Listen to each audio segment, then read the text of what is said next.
Depuis des centaines d'années, le livre d'Enoch occupe une place à la marge de l'histoire religieuse.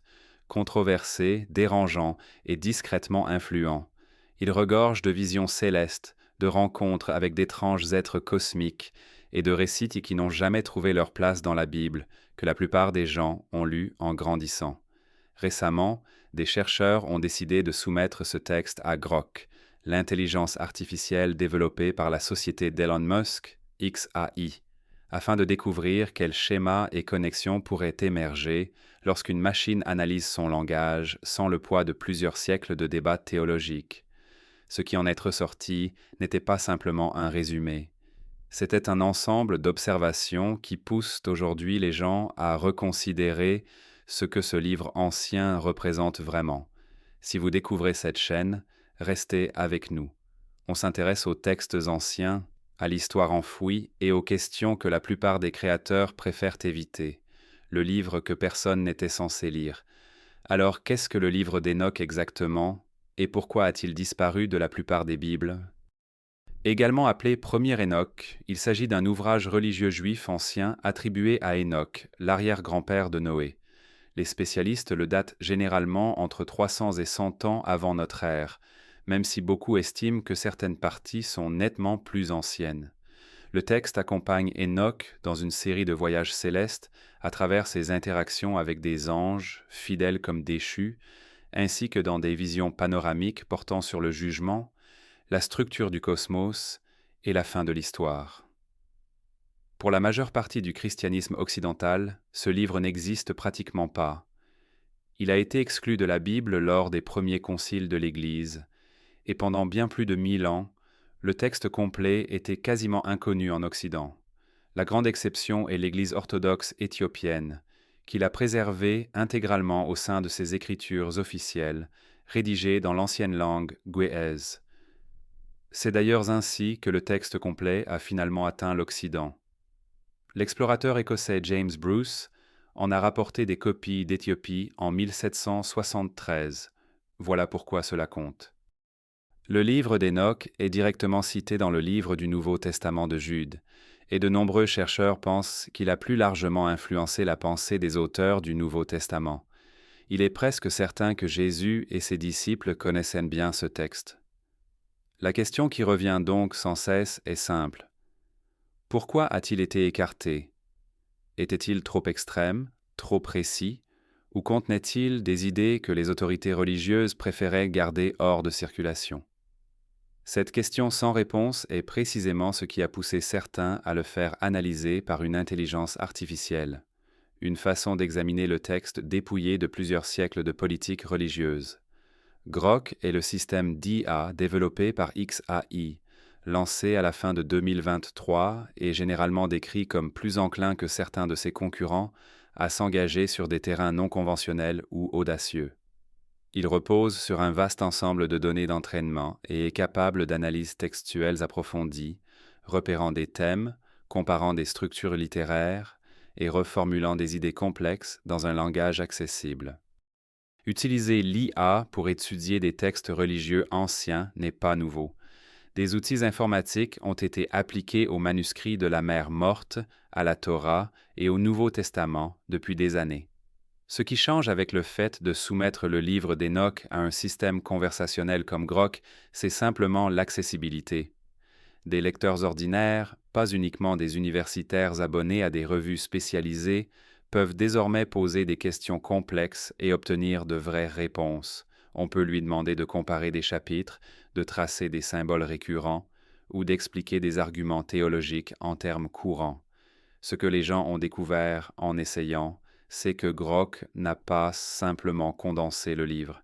Il a mis en lumière des schémas structurels, des regroupements thématiques et des points de tension théologique qui étaient restés pour la plupart enfouis dans des articles académiques que presque personne ne lisait. Il a également établi des liens entre Enoch et d'autres traditions anciennes, de la mythologie mésopotamienne aux manuscrits de la mer morte, d'une manière qui semblait véritablement éclairante plutôt que superficielle. Il est important de bien comprendre ce qui se passe réellement ici. Grok ne formule aucune affirmation surnaturelle. Il fait ce que font les modèles de langage. Il repère des régularités dans les textes et exprime les connexions de façon limpide. Mais quand la matière de départ est aussi dense et ancienne que le premier livre d'Hénoch, ces régularités s'avèrent étonnamment convaincantes. Les veilleurs et les néphilim. L'une des premières choses sur lesquelles Grock s'est concentré est la section connue sous le nom de Livre des veilleurs, qui couvre les chapitres 1 à 36. Cette partie introduit un groupe d'êtres célestes, les veilleurs, originellement chargés d'observer l'humanité, qui choisissent plutôt de descendre sur Terre, de prendre des femmes humaines et d'engendrer une progéniture hybride connue sous le nom de Néphilim.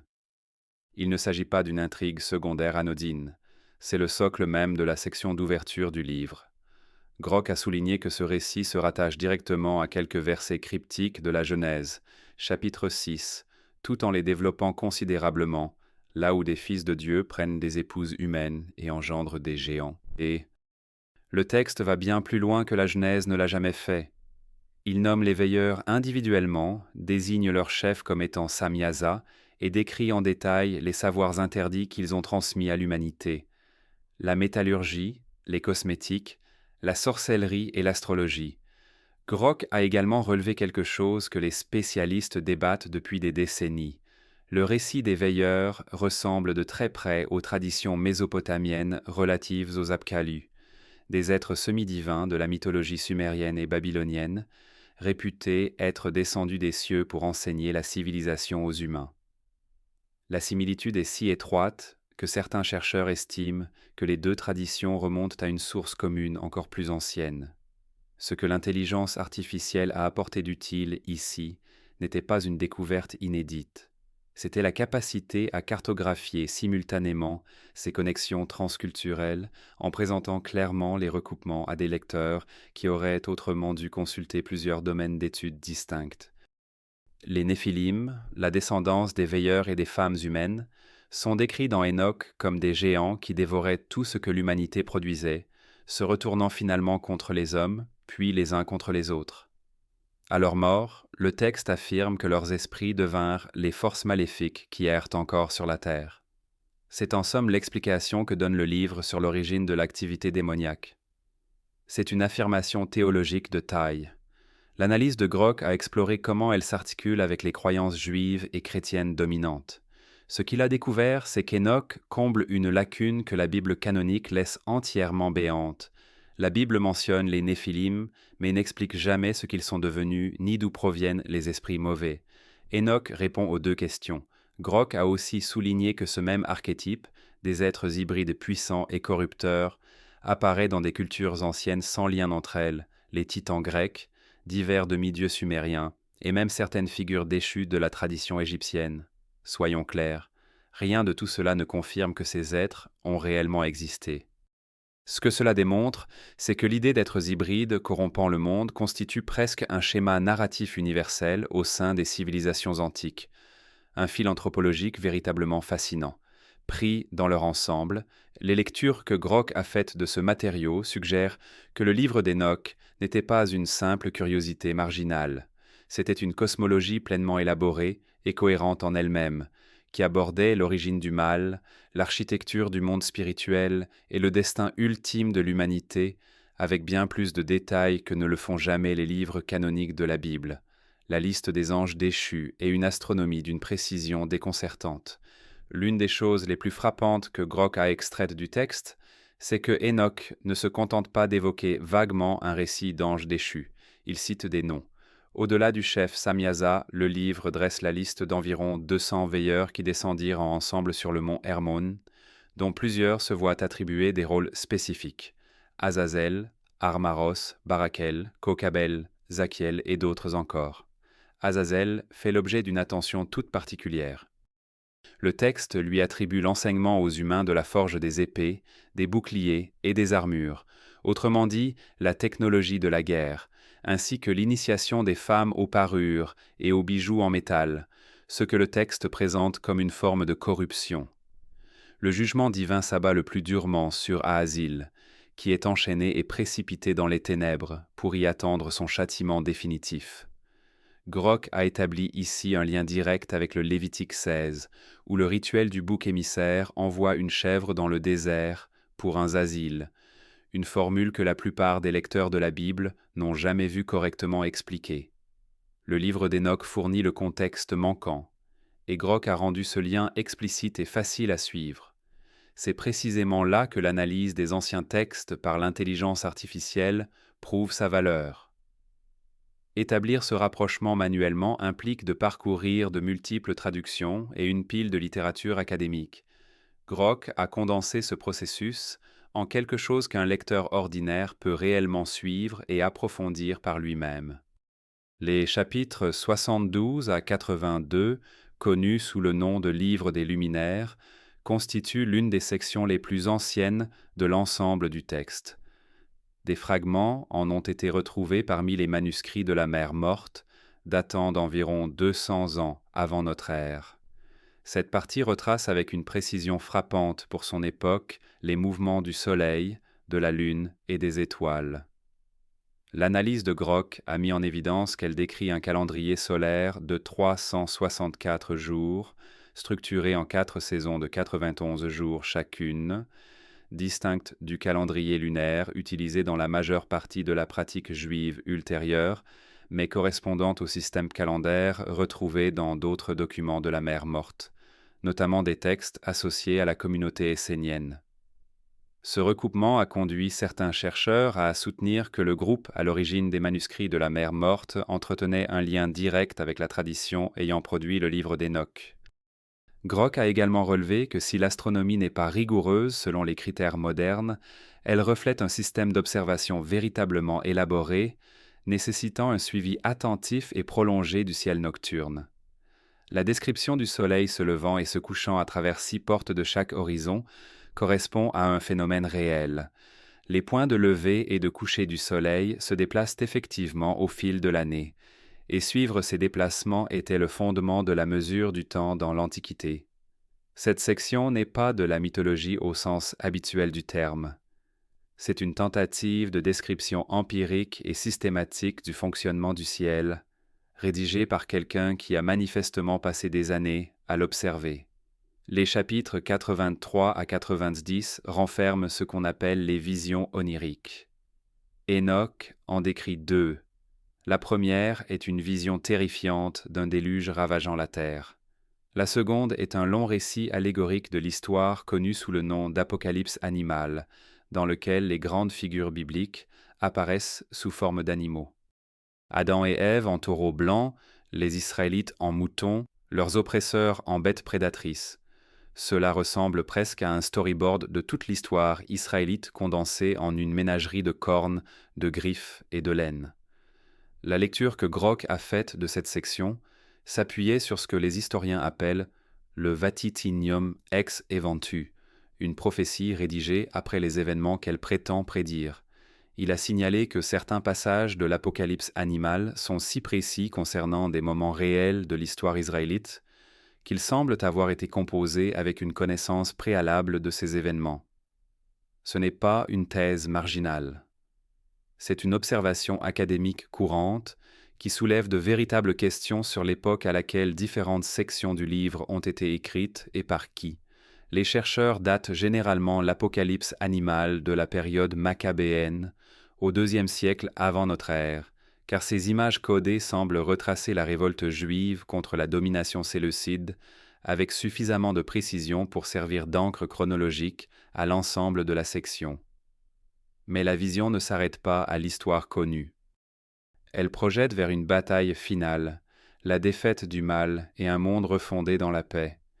Grock a fait remarquer que cette vision eschatologique partage une architecture narrative clairement commune avec le livre de l'Apocalypse. La même séquence fondamentale de tribulation, de jugement divin et de renouveau. La question honnête et ouverte que cela soulève, une question que Grock a présentée sans prendre parti, est de savoir si l'auteur de l'Apocalypse s'est directement inspiré de la tradition énochique. Le chevauchement textuel est suffisamment étroit pour que la plupart des chercheurs répondent par l'affirmative. C'est là que les choses sont devenues vraiment captivantes pour beaucoup de gens.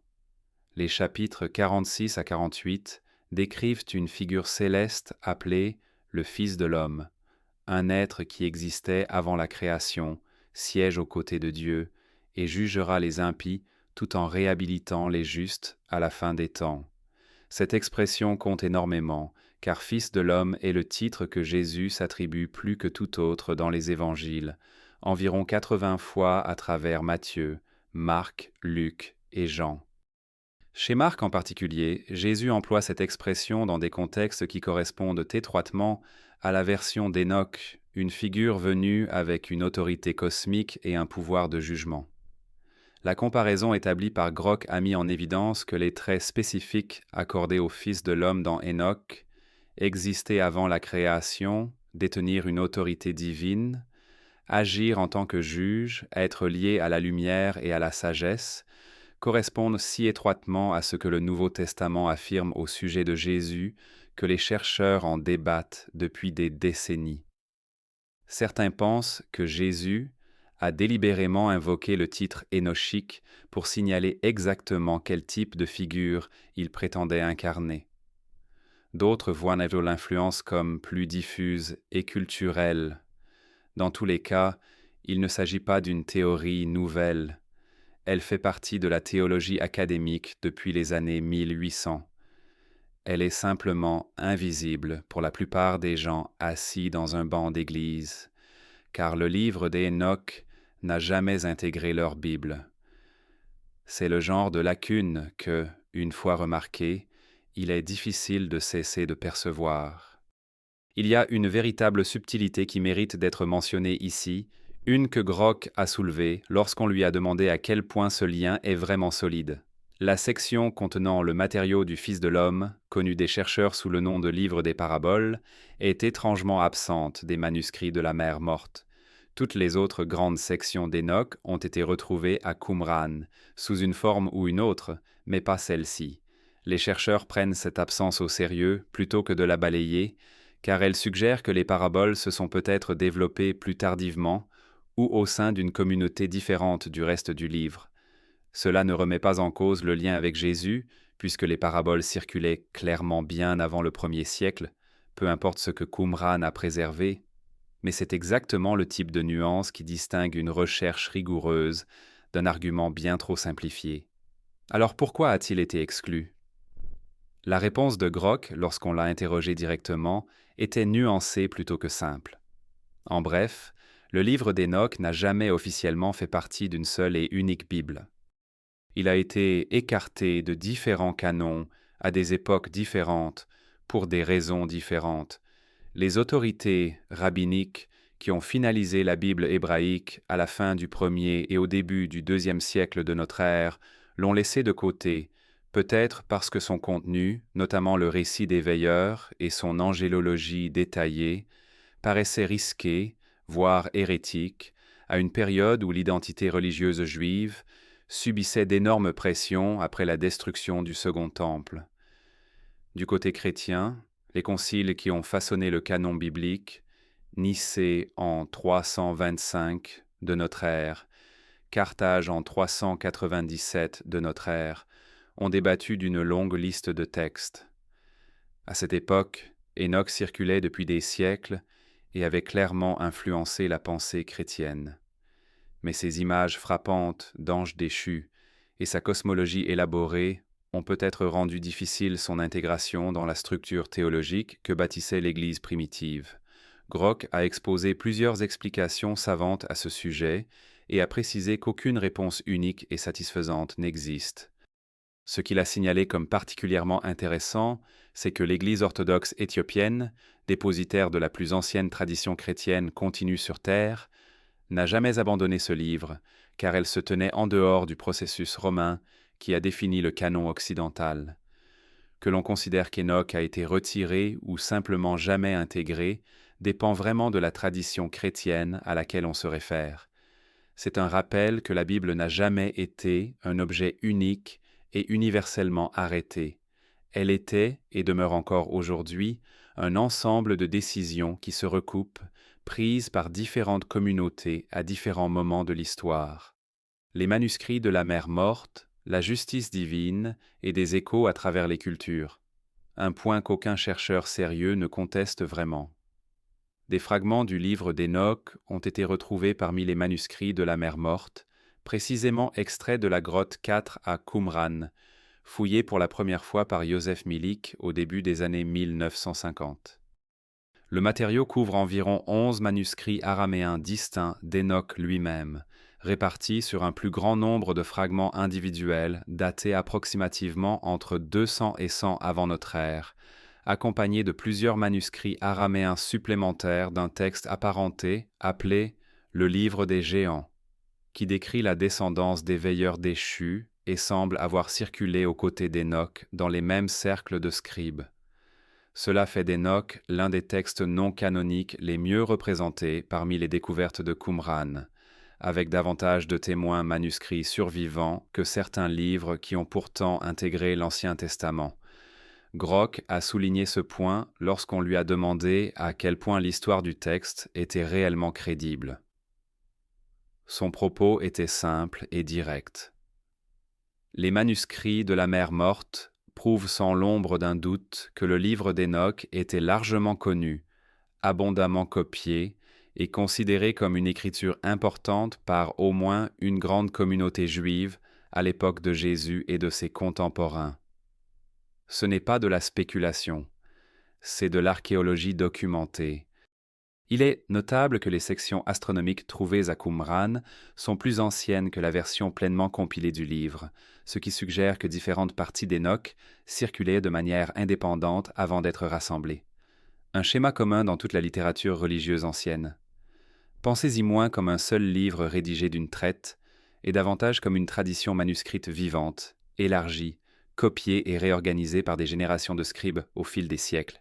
Les lecteurs curieux de consulter les preuves physiques eux-mêmes peuvent trouver des fragments de rouleaux numérisés dans les archives en ligne de l'autorité israélienne des Antiquités. Une grande partie du livre d'Enoch est consacrée au jugement divin, au sort des impies, à la réhabilitation des justes et à la chute inévitable de ceux qui abusent du pouvoir.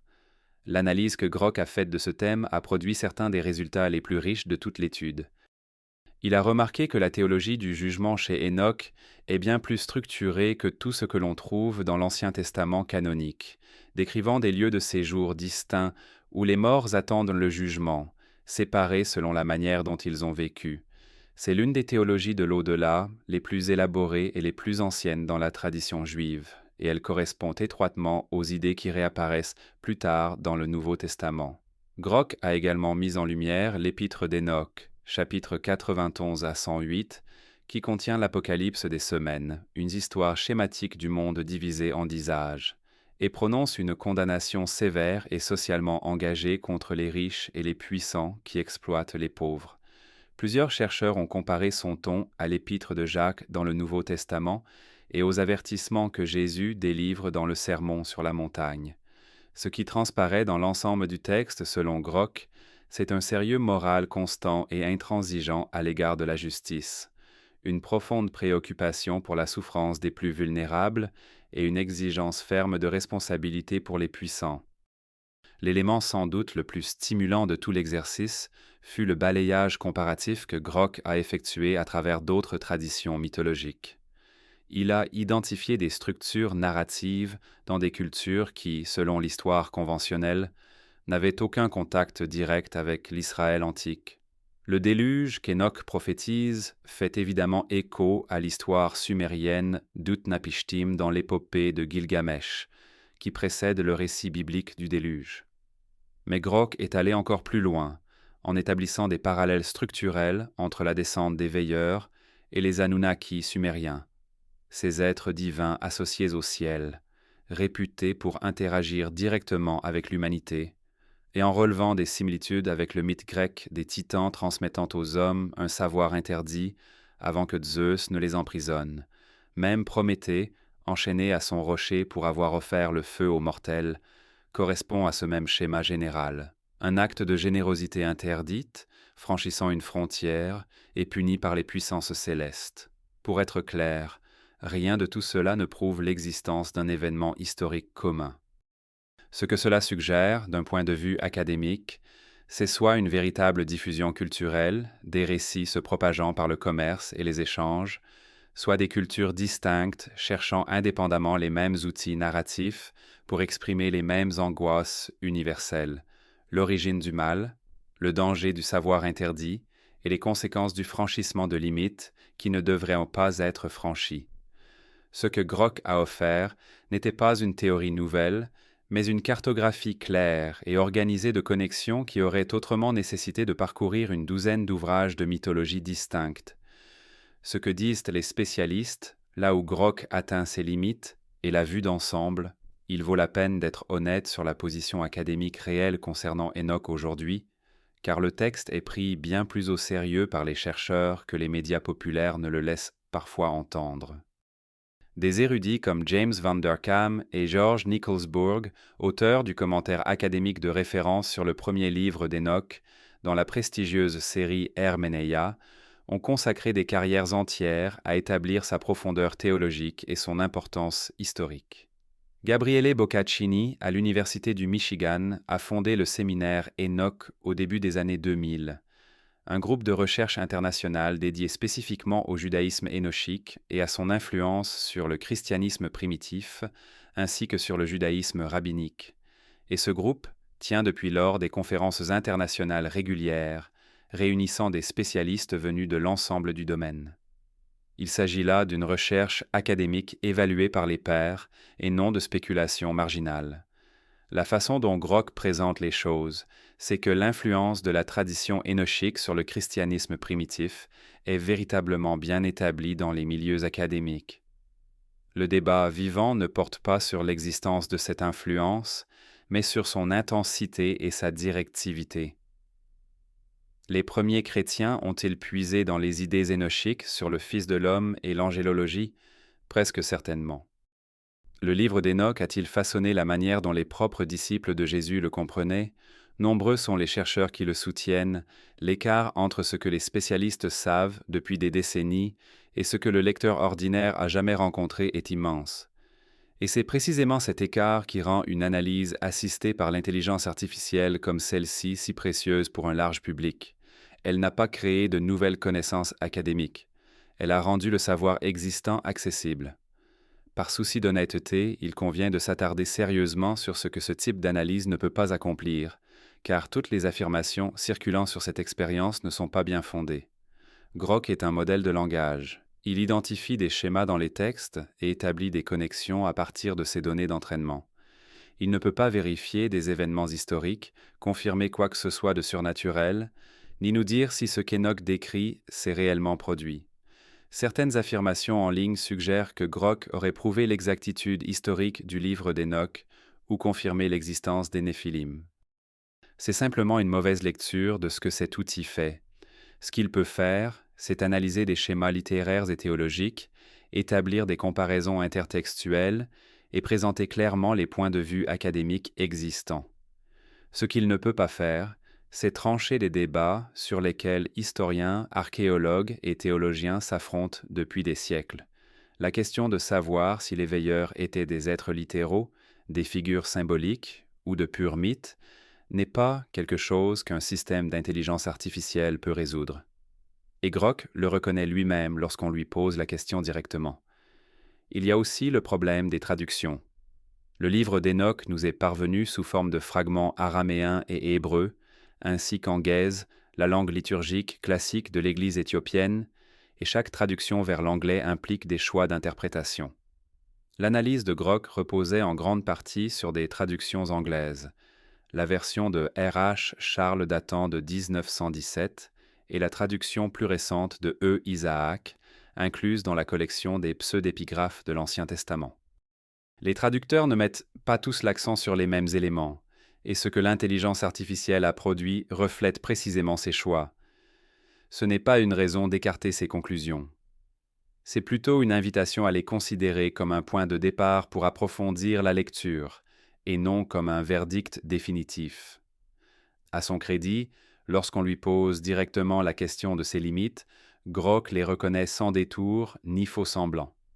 Le livre d'Enoch est un texte ancien réellement significatif sur le plan historique, préservé par l'Église éthiopienne, exclu de la plupart des Bibles occidentales et dont l'ancienneté a été confirmée par les manuscrits de la mer Morte. Le faire passer à travers Grok n'a rien révélé de surnaturel. Ce que cela a permis, en revanche, c'est de rendre accessibles des schémas que les spécialistes étudient discrètement depuis des décennies. Le titre de Fils de l'homme, le récit des veilleurs, la liste des anges déchus, l'astronomie, la théologie du jugement. Et cette accessibilité compte peut-être davantage que n'importe quelle découverte isolée. Une étagère de monographies académiques qui prend la poussière dans une bibliothèque universitaire, c'est une chose. Que ces mêmes idées surgissent dans une conversation qu'on a sur son téléphone pendant une pause café, c'en est une autre. Si le livre d'Hénoch était bien connu de Jésus et de ses disciples, pourquoi pensez-vous qu'il n'a jamais intégré la Bible dans laquelle la plupart d'entre nous ont grandi? Donnez-nous votre avis en commentaire.